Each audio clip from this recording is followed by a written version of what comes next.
আজকে তুমি বিবির তামাশায় পড়িয়া তালে পরে দাড়ি কাটবা, বেপরদায় চলবা, কিন্তু তুমি বিপদে পড়িয়া দেখো তোমার কলিজার বিবিও তোমার আপন থাকবে না। মরা লাগবে না, খালি একটু অসুস্থ হইয়া 10 দিন বিছনায় থাকো, টের ভাইবা তোমার কলিজার বউয়ের মোহাব্বতের পার্সেন্ট কত।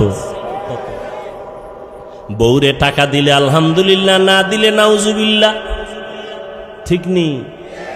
কোটি কোটি টাকা কামাই করো, বউয়ের জবানে হাসি নাই, শুকর আদায় করে না।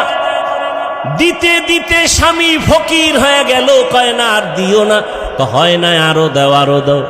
কয়জন বিবি ঘরে আছে বলবে আমার সন্তানের তুমি পোশাক দাও, ঈদের বাজার করো, আমার জন্য কোনো শখ নাই, পারলে তুমি খুশি মনে যখন পারো দিও, এখন আমার দরকার নাই। তুমি ধার কইরা কোনো পেরেশানি মাথায় নিবা না। এমন বিবি যারা পাইবা তুমি জান্নাতের ঘেরান নিয়ে কবরে যাইবা। আমগো আম্মা জানেরা স্বামীরে ফকির বানাইতে পারলে খুশি, পেরেশানি হুদা জায়গায় একটা টেলিফোন কইরা কবে কই আছো, কয় এখানে আছি, তাড়াতাড়ি আইও, ভেজাল কি বিষয়, দৌড়ায় গেছে এদিকে একটা জরুরি মিটিং, এক প্যাচ লাগাইয়া দিছে টেলিফোন দিয়া, বাসায় গিয়া খায় এই আমার মাথাটা ঘুরায়, তো এখন ভালো হয়ে গেছি।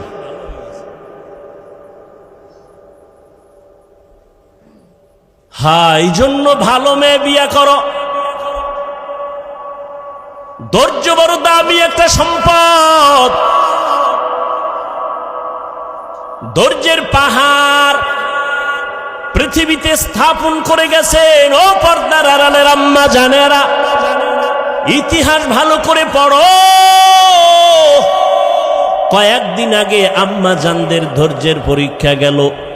কোরবানি করেছো, মা হাজেরা আলাইহা সালামের ইতিহাস তোমার সামনে চলে আসছে। ইসমাইল নবীর মা কেমনে সন্তানটারে বাবার কাছে ছুরির নিচে দিয়া দিল। দুনিয়াতে 80 বছরের পরে বাবা ইব্রাহিম একটা সন্তান পাইছেন, ইসমাইল। আদরের বিবি হাজেরা আলাইহা সালাম বাচ্চা পাইয়া বাবাই খুশি, আল্লাহর অর্ডার হয়ে গেছে, এখন আর কাছে রাখা যাবে না।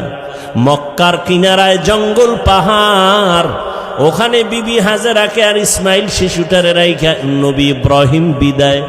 আম্মা জান হাজেরা কয়, ও পয়গম্বর আপনি যেখানে রেখে যান, আপনি কই যান? কয় আমি বাড়ি চলে যাই। কয় বিষয়টা কি? এখানে মানুষ নাই, সূর্যের আলো নাই, কি